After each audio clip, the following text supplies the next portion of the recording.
Hey guys, this is Mark, and I am talking about the disc golf DIY disc golf cart. And I'm up to I've made five now. The two on the left were my first two, and they have been heavily modified since they were originally built.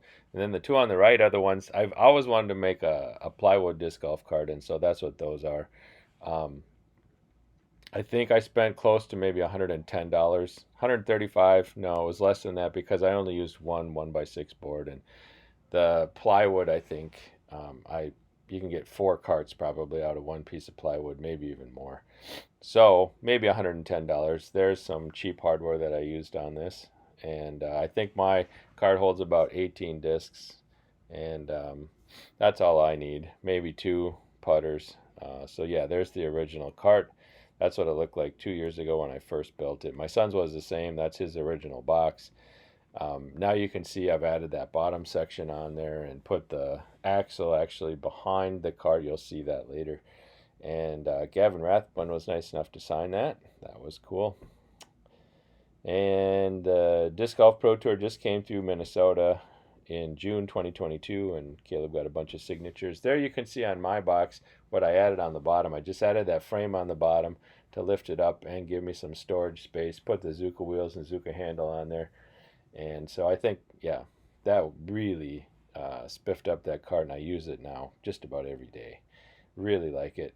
So there you have it. I did add some drink holders onto it. I tried a bunch of different ones, and you'll see later in the video. I kind of settled on some plastic ones that seem to work well.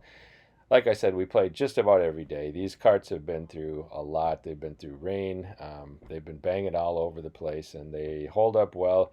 The axle, because it's a thin tube, I was a little worried about it, but it seems like it handles things pretty well. There's my daughter's cart. This is my first attempt at building a cart with plywood, and I like it. So it's just kind of a one by pine frame, and then thin. I think that's 1/4 inch plywood. It's 3/16 is when I measured it. So I think if you buy 1/4 inch, it's maybe 3/16.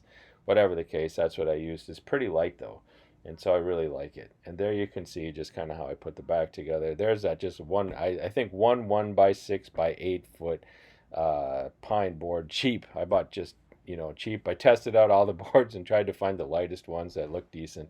There are the front legs and back legs on the left and right, and there are the cross pieces. On the left are the front ones, and on the right were the side ones. I used a Kreg tool to hook this all together. All the joints are pocket hole joints made with that.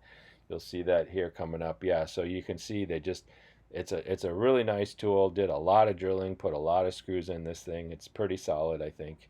I want to cut some triangles and put those in just to give it a little bit extra structural strength, but I haven't done that yet. And then I think the plywood adds some strength to it as well.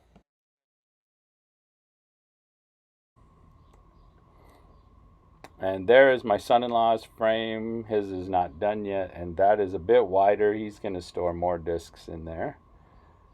And yeah, my daughter's, I used biscuits to join that together, and it got wet before I had a chance to seal it, and so it warped, and now it probably needs to get replaced.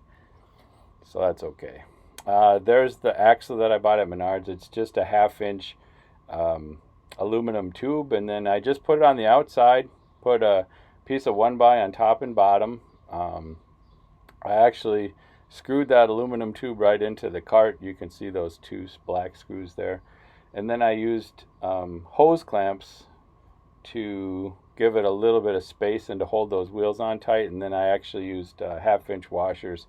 And then I used these. These are what I recommend for the cup holders. I like these plastic ones. They can hold thinner and thicker cups. So I'm going to keep going with those. There's my son-in-law's. That's still got quite a bit of work to do. And there he is, teaching my grandson to throw. And putting, we play all year long. And this is Minnesota. There's my son on hole 17 at the preserve. And my daughter, I can't remember where that is. Here are some of the tools I used. I did use a table saw. That's pretty tough to build without a table saw. Same thing, miter saw is really helpful, especially if you're going to make more than one. And there's the rest of the tools that I used. I've had pretty good luck with Ryobi, so I recommend them. I'm going to make another video, I think, just showing kind of a step-by-step how I built one of these carts. I think I'm going to make one more of those plywood carts. and just give the specifics of everything I did, dimensions, all that. So hopefully this was a helpful video for you. Keep on throwing, get a set of chest waders, and we'll see you next time.